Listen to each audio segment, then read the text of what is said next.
Two? Well, you, Rick, Josh, right? Oh, he's not 20, okay. Okay, so yeah, we got, So, but this formulate, yeah, and this form formulates as if everybody's already being paid. Yep. So it's not, you know, the number we get here is like, I've been on approximately 15 years, and this algorithm already assumes that I'm getting that dollar amount, so that way we're not over. That's okay. I was going to introduce myself Thank again. you. So it's been a little while. I'm Jake Humbert with Bolton and Mank. Tonight I'm standing in for Jared Vogie to present the pay application for the wastewater regionalization project. This is pay app number 13, and it includes work on the odor control building, flow metering. Standing water along 25 yet? Has that been addressed? I will have to check on that. Today was our latest construction meeting, and I don't know if that did come up. Yeah. Go ahead. That got discussed with Matt Geisinger today, and they're supposedly are gonna seed it by Friday, and they know they have to address that before it's seeded. Okay, So, and we've talked to the homeowners, both him and her, okay, about it. okay. So, There was an issue of some rock there yet that they would like to get picked up. yeah, they've been talking to the homeowners, so hopefully what they had got addressed. Okay, Josh Kelly, our RPR. But they are aware, do not seed. But they're supposed to be here Friday or two ago to the seed, so. Yeah, they keep pushing that one back. That's probably part of exactly where will we be at by December 31st. So as far as I know, that hasn't changed. What is projected by that point is still delivery of most of the controls components. So essentially that means nothing will be operating December 31st. They will potentially be able to start installing major controls at that point, assuming, you know, we're pressing them to make sure that, hey, that's still the date that those are arriving. But that's, as far as I know, that's what is projected to be happening by that time.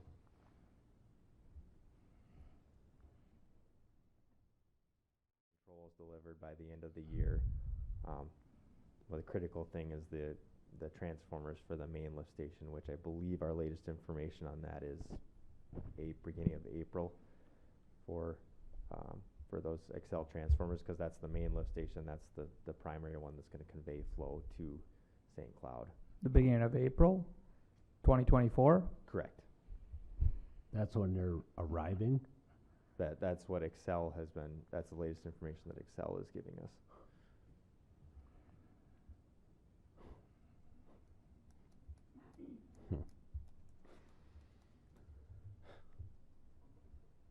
Any other questions?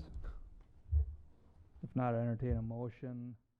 Basically, we have to maintain the same treatment standards as St. Cloud does. We can't allow for more, you know, we have to be just as strict, if not stricter, than St. Cloud.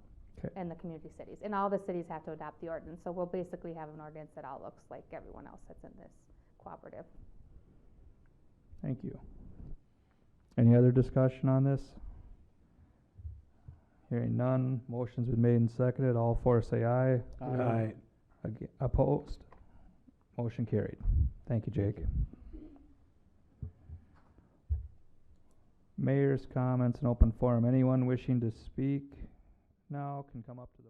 So again, the Minnesota, I'm speaking with the parking regulations, because I see here on downtown redevelopment, the packet that contained a lot of information about parking.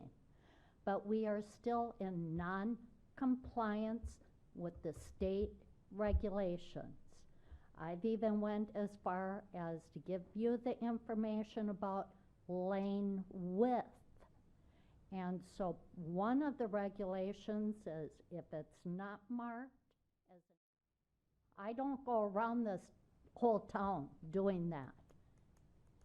So I would like to see the city become more compliant with this parking regulation. It's state rules and laws. Thank you. Thank you, Deb.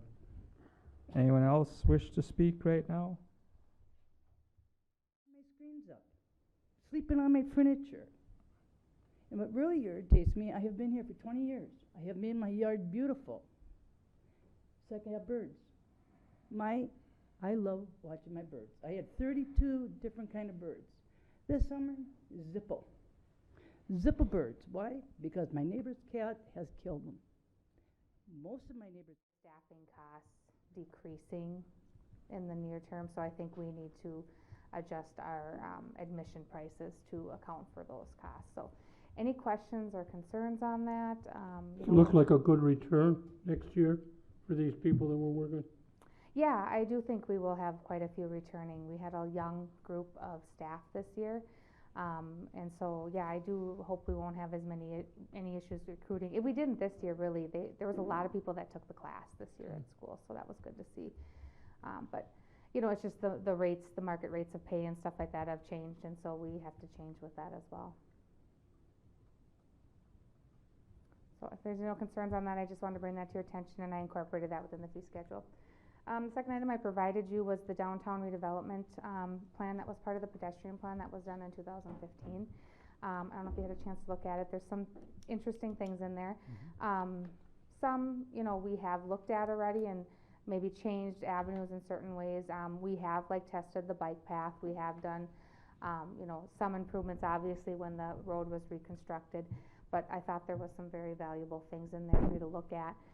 Through my conversations with a connection that I got through Benton Economic Partnership, we really need to think about our vision and what we want to see downtown. That's very important when you're making those changes and those investments, to make sure that the council is, you know, clear on what they want to see and what we're willing to do for the downtown location.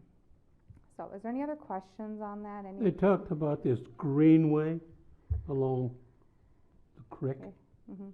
Isn't a lot of that still in flood stage? Well, there is a floodplain that runs through, but I mean, yeah, there's still, that doesn't mean it can't be there. It's just, it has impact for people that are building or locating in that area.